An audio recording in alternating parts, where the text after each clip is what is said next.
Welcome back to Movie Moshow. Today we are going to review the fantasy film, The Green Knight.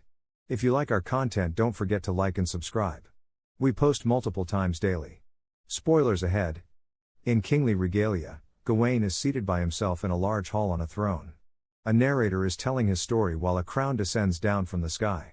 His head bursts into flames as the crown catches fire. On Christmas morning, Gawain's lover, the commoner Essel, wakes him up in a brothel. He goes back to Camelot and, after receiving a reprimand from his mother Morgan Le Fay, joins his uncle King Arthur for a feast at the Round Table. King Arthur extends an invitation to Gawain to sit by his side. Le Fay performs a magical ritual in a tower. Any knight who can deal a blow to the enigmatic Green Knight, who rides into Arthur's court on horseback, will receive his green axe. Next Christmas, he must visit the Green Chapel, where he will suffer an equal blow in return. Gawain decides to accept the task. The Green Knight lowers his head and kneels rather than engage in combat. Gawain cuts off his head. After reminding Gawain of the agreement, the Green Knight stands up, raises his severed head, and rides away from the castle laughing. Over the following year, Gawain's tale is repeated and his notoriety increases, yet he continues to spend his days drinking. The king encourages Gawain to keep his promise as Christmas draws closer. With the green axe and a green girdle crafted by his mother, who promises that it will protect him from danger as long as he wears it, Gawain mounts his horse and rides forth to the Green Chapel. Gawain encounters a young child scavenging a dead battlefield while on his quest. He points Gawain in the direction of a creek that leads to the Green Chapel. In exchange, Gawain hands him a coin. The scavenger and two other people ambush Gawain shortly after and take his horse, girdle, and axe, leaving him bound.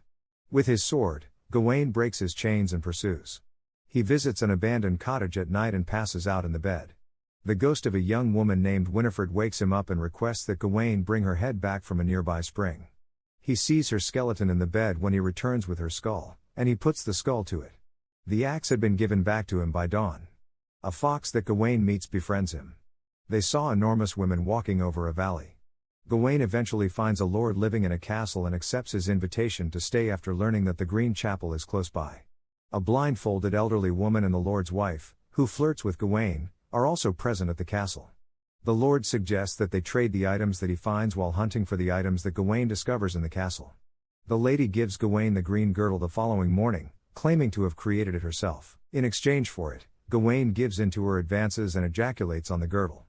The lady corrects him for not being a knight. The elderly woman has confirmed this. After leaving the castle, Gawain runs into the lord in the woods, who reminds him of their last game. In exchange for the lady's actions, the lord kisses Gawain, but Gawain refuses to give him the girdle. The lord admits that he has the fox that belonged to Gawain, but he releases it. When Gawain arrives at the stream, a boat is already there. The fox blocks his path and begs Gawain to give up the quest with a human voice. When the Green Knight is sat in hibernation in the chapel, Gawain declines and takes the boat there instead. The Green Knight awakens on Christmas morning after waiting all night. The knight swings the axe to end the game, but stops twice when Gawain flinches. Gawain retreats and sprints back to Camelot before the third stroke. When his uncle passes away, he is knighted and becomes king. Gawain abandons Essel after she gives birth to his son and marries a noblewoman. After many years, Gawain becomes a despised ruler after his son dies in combat as an adult. Gawain removes the green girdle from inside his abdomen while his castle is under assault and his family has deserted him. His head is severed and falls off. After having this vision, Gawain awakens in the Green Chapel while still bowed to the earth. Gawain unbuckles his belt and takes the hit. The Green Knight commends Gawain's courage. "Now, off with your head," he adds as tracing his finger across Gawain's throat. A young girl is seen locating the king's crown and donning it in a post-credits scene. Thank you for watching and don't forget to like and subscribe.